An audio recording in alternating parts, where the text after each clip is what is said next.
오늘은 창세기 48장 1절에서 7절까지의 말씀을 함께 보도록 하겠습니다. 창세기 48장 1절에서 7절까지의 말씀을 제가 봉독해 드리겠습니다.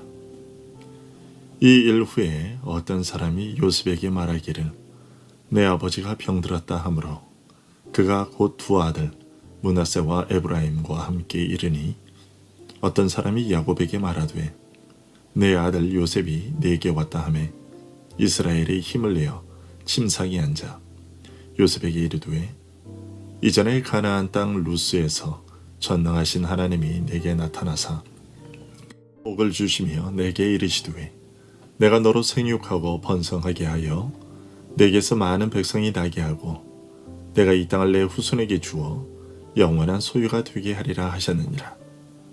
내가 애굽으로 와서 네게 이르기 전에 애굽에서 네가 낳은 두 아들 에브라임과 므낫세는 내 것이라. 르우벤과 시므온처럼 내 것이 될 것이요 이들 후에 네 소생은 내 것이 될 것이며 그들의 유산은 그들의 형의 이름으로 함께 받으리라. 내게 대하여는 내가 이전에 바단에서 올 때에 라헬이 나를 따르는 도중 가나안 땅에서 죽었는데 그곳은 에브라까지 길이 아직도 먼 곳이라. 내가 거기서 그를 에브라 길에 장사하였느니라. 에브랏은 곧 베들레헴이라. 아멘.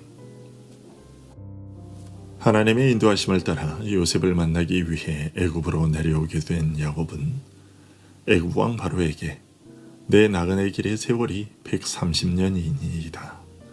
내 나이가 얼마 못 되니 우리 조상의 나그네 길의 연주에 미치지 못하나 험악한 세월을 보내었나이다 라고 말했습니다.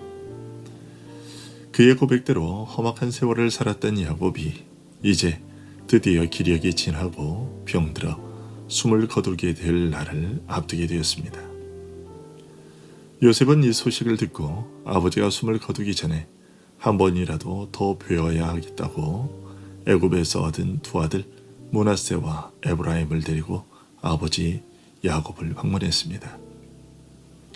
사랑하는 요셉이 왔다는 소식을 들은 야곱은 힘을 내어 침대에 앉고 요셉에게 지난 날을 회상하며 유언을 남깁니다. 그러나 그의 유언은 보통 사람의 유언과는 달랐습니다. 보통 사람들은 마지막 유언을 통해 자기 집안일을 정리하지만 하나님께로부터 은혜의 언약을 받은 야곱이 행한 유언은 그와 같지 않았습니다. 먼저 우리는 요셉이 아버지의 병환 소식을 듣고는 곧바로 아버지를 만나기 위해 나섰다는 사실에 주목하게 됩니다. 요셉이 아버지 야곱의 소식을 듣고선 두 아들을 데리고 집을 나선 것은 우리의 일반적인 모습과 같은 그런 효심 때문이었을 겁니다.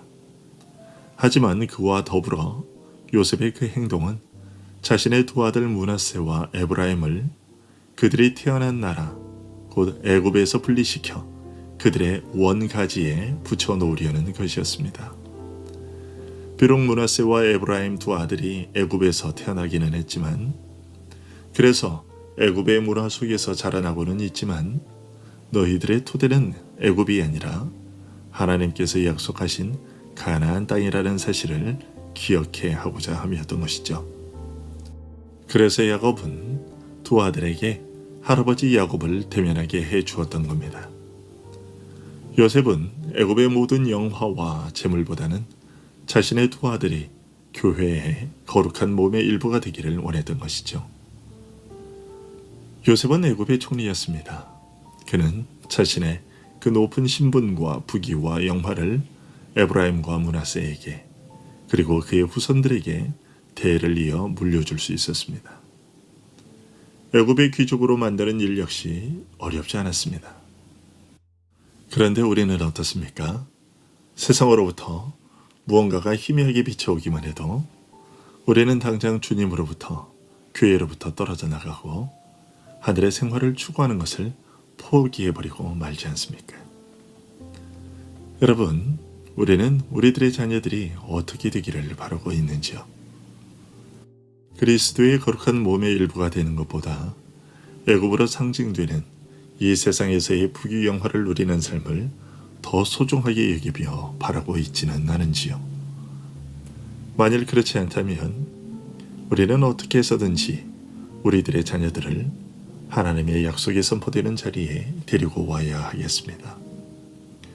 물론 그것이 우리들의 뜻대로 쉽게 되는지는 아닙니다. 하지만 최선의 노력을 다해 우리들의 자녀들에게 너희들이 머물러야 할 곳은 이 세상 나라가 아닌 하나님 나라다라는 것을 끊임없이 들려주어야만 하겠습니다. 그리고 그것이 부모된 나의 진심이라는 것을 보여주기 위해 우리들부터 이 세상의 것에 매여 사는 모습에서 벗어나야만 하겠습니다. 우리가 돈이나 다른 어떤 것 때문에 아둥바둥거리며 그 한 번 때문에 얼굴을 붉히며 산다면 우리들의 자녀들은 우리들이 말하는 하나님 나라는 그저 허울뿐이라고 여길 겁니다. 하지만 정말 그런 것들이 있건 없건 우리들이 하나님 한 분으로 만족하고 그분을 즐겨 찾고 그분에서 행복을 누리며 그래서 그분이 아니면 나는 아무것도 아닌 모습을 보인다면 하나님 그분이 우리의 전부가 되신다는 것을 그들이 목격한다면 그들이 한 번쯤은 진지하게 이 세상이 과연 허무한 것인가? 하나님은 어떤 분인가? 하나님 나라라는 것이 과연 실제하는가 하고 고민하지 않겠습니까? 내가 지금 이 세상에서 어떻게든 잘 살아보려고 아둥바둥하며 몸부림치고 있는데 이런 삶이 과연 인생을 제대로 살고 있는 것인가 라는 그런 고민을 해보지 않을까요? 만일 우리가 교회는 다니면서도 하나님을 믿고 천국을 말하면서도 우리의 입에서 나오는 말이라곤 늘 돈과 세상에 대한 이야기뿐이라면 과연 우리들의 자녀들이 하나님에 대해 하나님께서 약속하신 그 나라에 대해 어떤 기대감을 가질 수 있을까요? 요셉은 자신의 두 아들 므낫세와 에브라임이 애굽의 호사스런 삶의 마음을 빼앗기지 않고 비록 지금 당장 그들의 손에 쥐어지지는 않을 것이지만 하나님께서 약속하신 그 땅을 자신들의 소유로 여기고 거기에 소망을 두고 살아가기를 원했습니다. 그래서 두 아들을 야곱에게로 데리고 온 것이었죠. 이런 마음으로 요셉이 두 아들을 데리고 오자 야곱은 몸을 일으켜 자신의 지난 날을 돌이켜보며 이렇게 말했습니다. 이전에 가나안 땅 루스에서 전능하신 하나님이 내게 나타나사 복을 주시며 야곱은 요셉이 안전하게 의지해도 좋은 하나님의 확고한 약속을 그 앞에 제시하고 있습니다. 여기서 우리는 우리의 신앙은 오직 하나님의 약속에 기초할 때만 제 기초를 갖게 되고 이것만이 그 어떠한 흔들림에도 무너지지 않도록 막아주는 믿음의 견고한 버팀목이 된다는 사실을 알게 됩니다. 그러기에 사단이 우리를 이런저런 유혹을 통해서 끌고 다니려 할 때마다 우리의 마음이 하나님의 약속을 바라보고 그 약속에 숨겨진 축복을 확실히 의지하는 가운데 지금의 연약한 이 육신을 매만지고 살피면서 우리의 눈을 유혹하는 것들을 혐오하는 자들이 되어야 할 겁니다.